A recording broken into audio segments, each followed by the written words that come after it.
proklamasi mengandung pesan perjuangan yang sangat penting.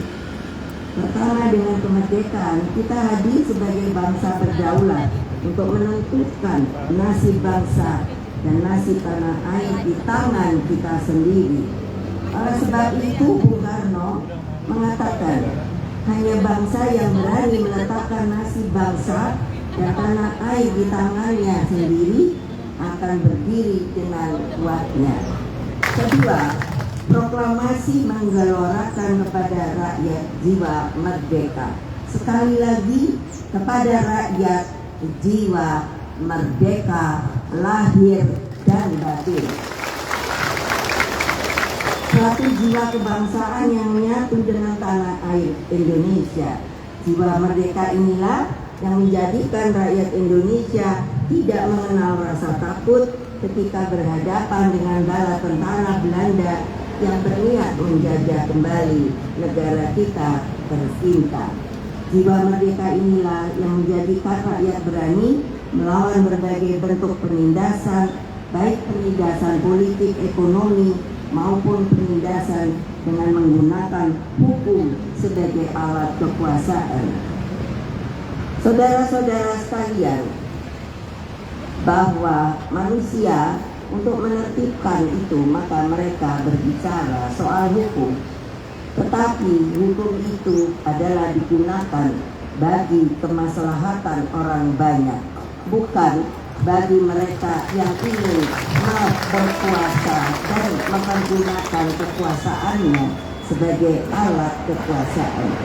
Ketiga, proklamasi melahirkan komitmen untuk melindungi segenap tanah tumpah darah kita seluruhnya, yaitu tumpah darah Indonesia, memajukan kesejahteraan umum, mencerdaskan kehidupan bangsa, dan ikut aktif dalam menjaga ketertiban dunia.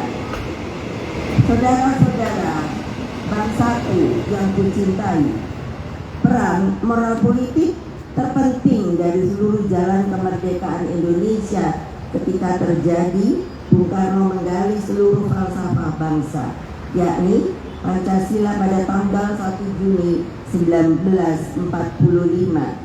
Pancasila berangkat dari falsafah pembebasan terhadap petani, nelayan, buruh, dan seluruh rakyat miskin yang hidupnya menderita akibat imperialisme, kolonialisme, dan kapitalisme. Karena itulah Pancasila melekat dengan narasi keberpihakan di dalam memperjuangkan kemanusiaan dan keadilan. Pancasila mengandung substansi paling mendasar terhadap perjuangan emansipasi agar setiap warga negara mempunyai kesetaraan dan memiliki kedudukan dan tanggung jawab yang sama di mata hukum, tidak ada perbedaan. Dalam seluruh gerak membangun peradaban dunia itu, Bung Karno memberikan ide, suatu pemikiran bagaimana bangsa-bangsa harus hidup berdampingan secara damai. Atas perjuangan Bung Karno, Maroko, Tunisia, Sudan, Aljazair, Pakistan, dan masih banyak negara lainnya yang akhirnya merdeka karena campur tangan ideologi. Oleh sebab itu, rakyat Indonesia jangan melupakan seorang proklamator bangsa. Karena kalau bukan Bung Karno, jangan ada orang mengatakan bahwa Bung Karno itu bukanlah bapak bangsa. Karena Bung Karno pada tanggal 15 Maret 1965 mendapat gelar sebagai pendekar kemerdekaan dan pahlawan Islam melalui konferensi Islam Asia Afrika. Dengan demikian, kemerdekaan Indonesia terbukti menjadi suluk kemerdekaan bagi bangsa-bangsa lain yang masih terjajah sampai hari ini. Mari, seluruh cita-cita besar kemerdekaan itu kini ada yang mencoba membelokkan sejarah melalui kekuasaannya. Topangan kemerdekaan yang diletakkan pada kedaulatan rakyat mencoba diganti dengan kedaulatan kekuasaan. Hukum digeser maknanya dari keadilan yang hakiki menjadi alat intimidasi. Konstitusi yang harusnya menjadi landasan pokok bagi pemimpin dan seluruh rakyat Indonesia untuk dijalankan dengan seluruh-seluruhnya ternyata bisa seenaknya dibelokkan arahnya. Produk hukum pun penuh legalitas prosedural tanpa falsafah hukum dan kegunaannya bagi kepentingan rakyat. Seluruh upaya tersebut berjalan secara sistematis dengan kemasan wataknya yang sepertinya populis. Namun yang paling memprihatinkan adalah ketika kedaulatan rakyat sebagai pilar utama demokrasi ini diubah wataknya dan banyak yang dengan rasa takut dalam kehidupannya. Sepertinya untuk berbicara kebenaran pun banyak yang sudah tidak sanggup. Mulutnya terkunci, mulutnya terdiam. Saudara-saudara sekalian yang saya hormati, peringatan proklamasi kemerdekaan ke-79 ini hanya punya arti apabila kita berani menangkap hakikat kemerdekaan yang sejati. Tidakkah kalian bisa membayangkan ketika kemerdekaan itu diminta dengan darah dan air mata, bukan dengan menadak tangan.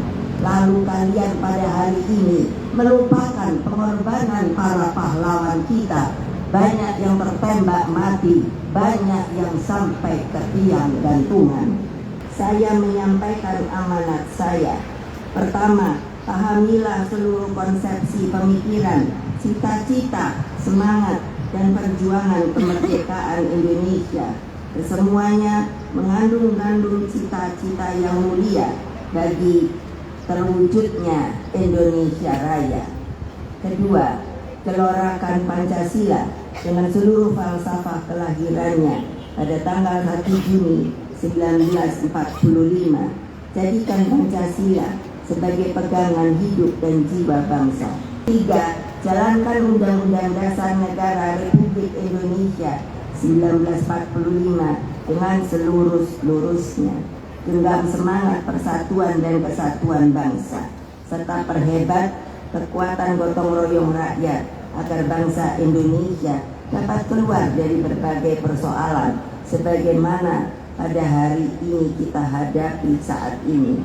Keempat, terus bangun optimisme bahwa keadilan dan kemakmuran akan terus hadir selama kita berjuang keras bagi kepentingan rakyat, bangsa, dan negara.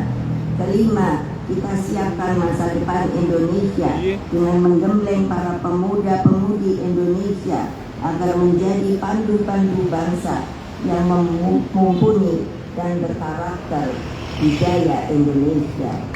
Sedikit tambahan saya, pemilu adalah sebenarnya suatu wahana untuk menunjukkan bahwa hak rakyat sepenuhnya itu dapat digunakan dengan baik.